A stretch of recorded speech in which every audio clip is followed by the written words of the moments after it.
बिल्कुल आपने सही शब्द उठाए कि शब्दों की कमी पड़ रही है। हम क्रिटिसाइज भी करें तो क्या करें, क्योंकि इस तरह की क्रिकेट खेली है। और जो दावा रखता है कि वर्ल्ड कप जीतने की, तो दावा रखता है कि आईपीएल सबसे बड़ा स्टेज है वर्ल्ड का। अगर वो इतनी आपको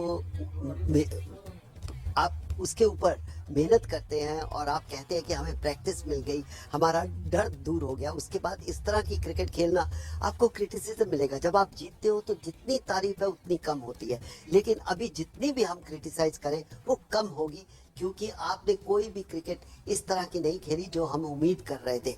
आप लड़के हार जाते तो हम जी। कह सकते हैं हाँ, एक ठीक है, एक टीम ने हारना है, एक टीम ने जीतना है। यहाँ पर किसी की भी कोई परफॉर्मेंस ऐसी नहीं थी जिसके ऊपर हम नाज कर सके। ये पूछना चाहती हूँ, क्या ये जो सवाल हम उठा रहे हैं कैप्टन पॉलिसी, ये गलत है? बिल्कुल गलत नहीं है, आज कोई गलत नहीं है। देखिए, एक बार हो सकता है कि आपकी परफॉर्मेंस बेहतर नहीं, दूसरी टीम बेहतर खेली, लेकिन अगर आप एक टूर्नामेंट में, वो भी आईपीएल खेलने के बाद जब अभ्यास की बात होती है, तो आपको पूरी बात आकर अगर 2 मैचेस इस तरह खेलते हैं तो आप जितना भी